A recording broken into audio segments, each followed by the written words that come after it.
The Philippine Institute of Volcanology and Seismology, or PHIVOLCS, has appointed Teresito Bacolcol as its new permanent director.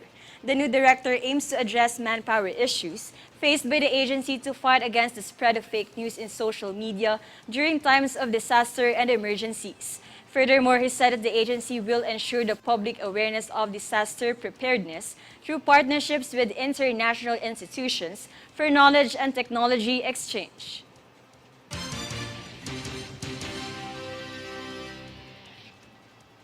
Meantime, in acknowledgement of the important job that barangay health workers do for their local communities, President Ferdinand Bongbong Marcos Jr. has pushed for the enactment of a Magna Carta for them. JC Ogaire has the full report.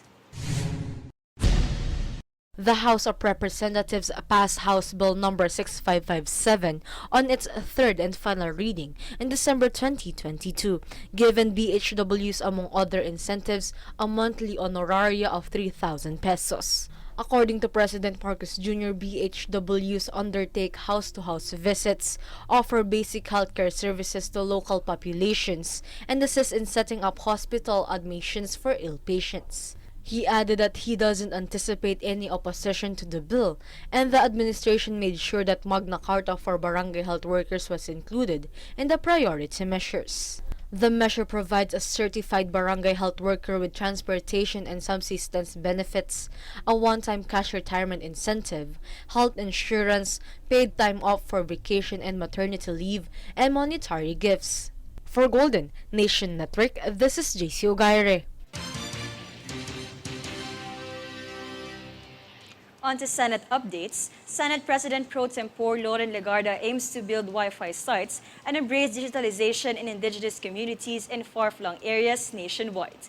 This technological advancement is observed to make government services accessible and efficient, the beneficiaries of the programs offered. Accompanied by technology upgrades, the lawmaker eyes on building stronger connectivity between ethnic groups and government services.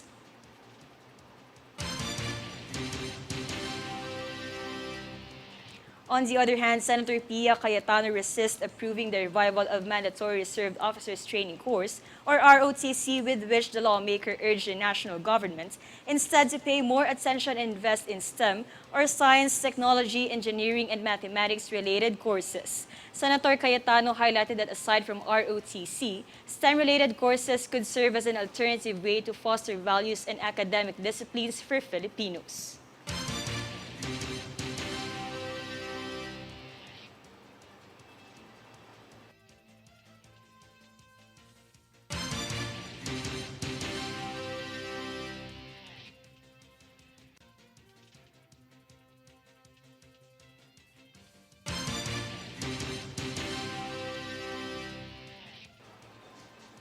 Moreover, Senator Robin Padilla said that public school teachers must not shoulder the burden of paying for their students' needs. He expressed his support to the proposed Senate Bill number 849, also known as Additional Benefits of Teachers and Privileges for Public School Teachers, which ensures that they must not pay in advance for their students' need using their own money. Senator Padilla emphasized that the Constitution has ordered the government to prioritize the budget for the education sector.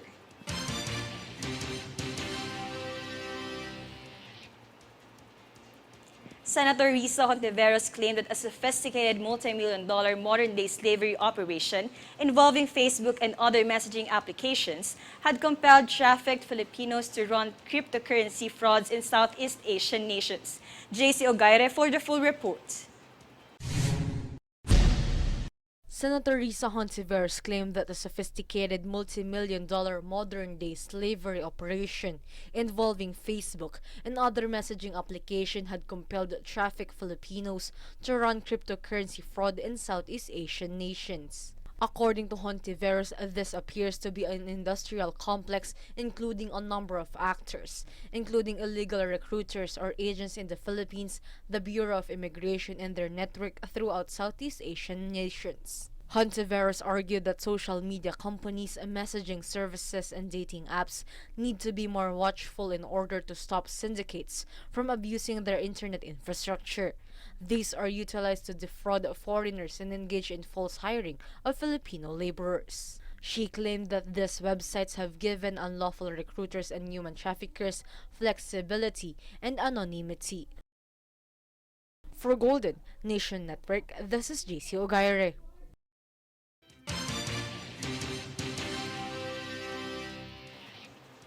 For lower house updates, the Bureau of Immigration or BI vowed serious sanctions for any employees proven to be participating in human trafficking. BI Commissioner Norman Tancinco said that they support any measures taken to stop these unlawful operations. He claimed before the Senate hearing of the Committee on Women, Children, Family Relations, and Gender, which is chaired by Senator Risa Hontiveros, that they had dismissed the immigration officer who recently authorized the departure of 3 victims. Tancinco stated his office will not stop until everyone involved has been dismissed. He then urged other government organizations fighting human trafficking to cooperate in identifying, apprehending, and prosecuting unauthorized recruiters who exploit on people's vulnerabilities.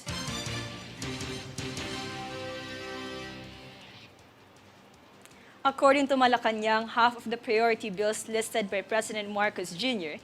during his first State of the Nation address have passed the House of Representatives and have been transmitted to the Senate. Max Legaspi fills us in with the details.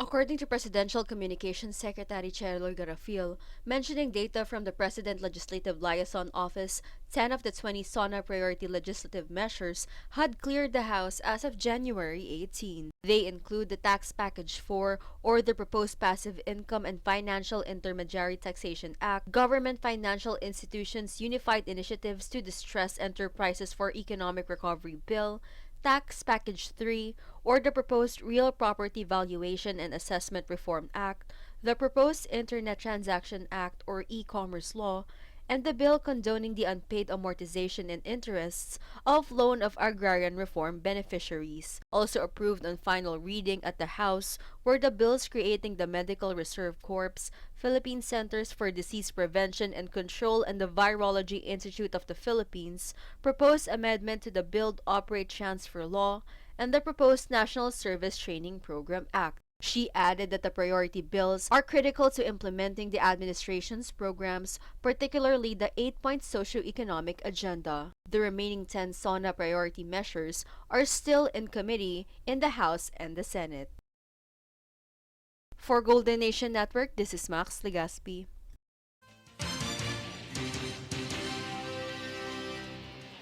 Up next, a news force.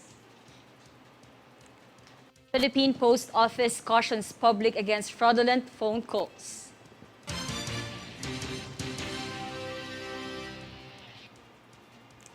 PSA says Philippines GDP still at 7.6%, net primary income revised upward at 95.1%.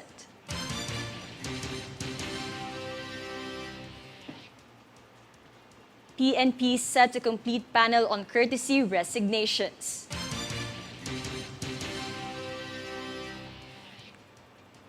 Stay tuned for more stories and reports when News Force returns.